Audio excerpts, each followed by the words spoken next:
Okay, ladies and gentlemen, today is Thursday the 15th, and we're talking about pedigrees to Punnett squares. A pedigree is a historical document. So a pedigree takes us back in time.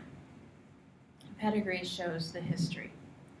What were your antecedents, like your ancestors, your parents, your grandparents, your great-grandparents, and back and back and back, which is great.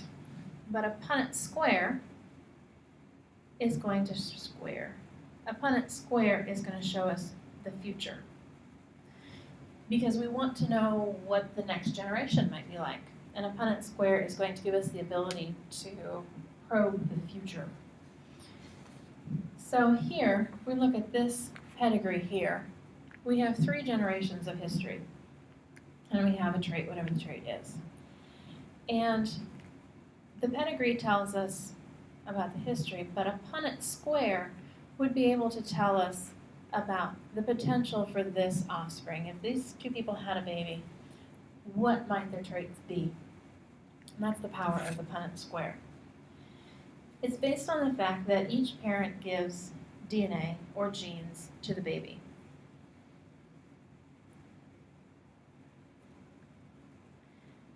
And they do this through egg and sperm.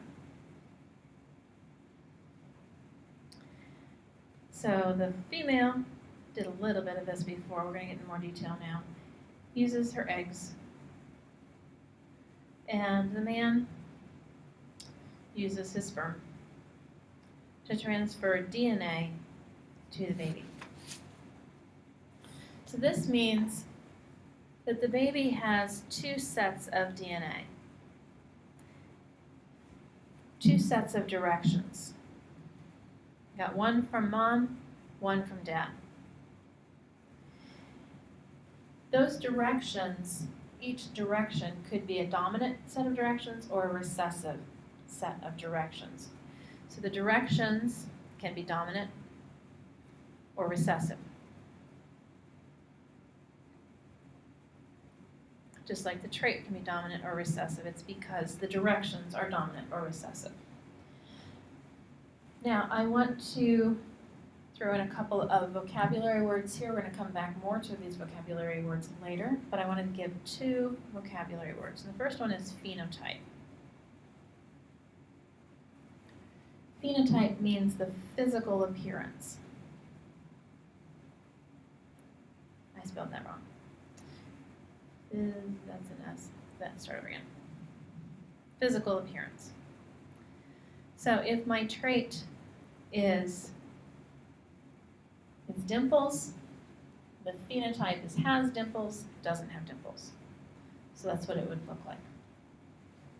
The other word that I want to talk about, that I want to introduce here, is genotype.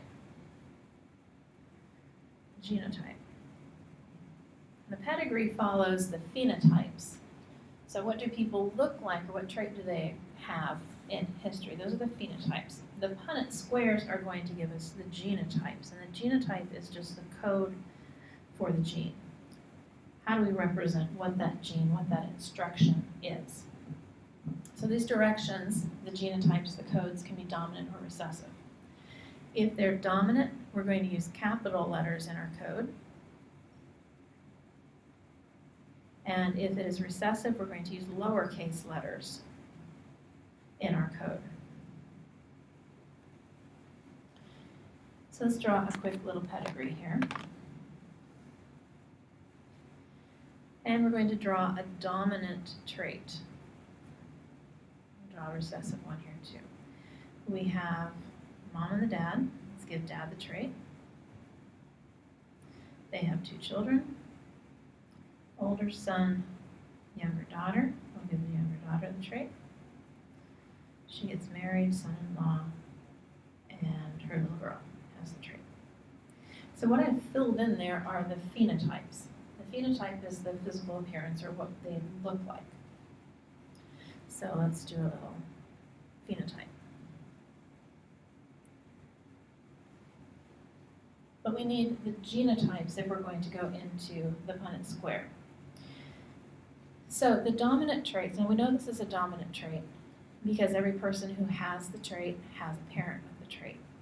So every person there is going to get one capital letter because we know that one set of instructions is the dominant trait. They have two. We don't know yet maybe what the second one is, but we know that if it shows a dominant trait, it has one capital letter, one set of instructions.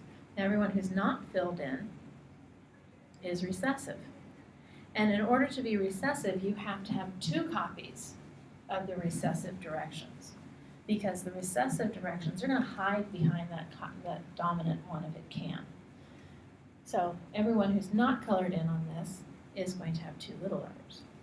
So now let's figure out what those hidden letters are. Is that capital letter, that dominant trait is going to take over? That's what we're going to see. So this person here had to have gotten the capital D from the dad because it has the trait. Mom didn't have a capital to give. Mom didn't have the dominant trait to give. Mom only had little d's. So we're going to give a little d there to mom, from mom. And over here, let's look at the brother here. The brother got two little d's. One came from mom. Mom can only give one set of instructions, and both of her instructions are the little d's. So this other little d had to have come home from dad. So dad there has two different sets of instructions. He's got the dominant instruction, which is the phenotype that we see, and he's got a hiding little recessive set of instructions. And down here, this grandchild got the dominant set of instructions, the dominant gene from dad, or from mom.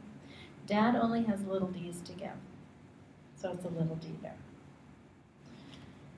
If we have a recessive trait, we can follow the same thing through with a recessive trait. This is just one step towards our Punnett squares here. Let's do mom and dad. And let's give them 3 children. Oldest daughter has the trait. Middle son does not. Youngest daughter does not. Youngest daughter, we're going to marry her off. And a grandson, we're going to give the trait. Now I know this is a recessive trait because I have 2 offspring who have the trait and their parents don't have the trait. So I know this is recessive. Recessive alleles are the lowercase letters, and you need to have 2 copies of the recessive. So I'm going to give each person who has this recessive trait that I've identified 2 little r's. That recessive instruction it's going to hide if it can. And everyone else must have the dominant version of the instruction, so I'm going to give them 1 capital R. Because I know they have 1 set of dominant instructions, and that 1 set is enough for them to have the dominant side of the trait. So now where did this person get 2 little r's?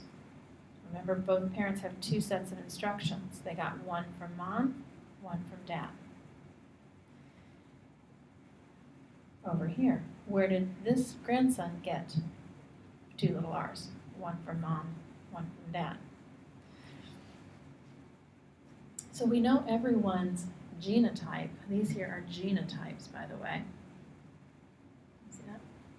Those are genotypes. This person in here, though, until this person has kids, we don't know what his second set of instructions are. We know he has a dominant one, but which parent gave him the dominant? And what did the other parent give? We don't know. That's a question mark. So now, since we don't know that person's genotype, we can get into a Punnett square, and the Punnett square can help us figure out what it might be. So if I'm going to need a little bit more space here. So if I did a Punnett square is a tool for making a prediction here. So this is going to be my Punnett square. I'm kind of overlapping my sides of the paper. And I'm dealing with these parents and this offspring. That's the only part that I'm looking at right now. Oops, you can't see. There we go. Just those.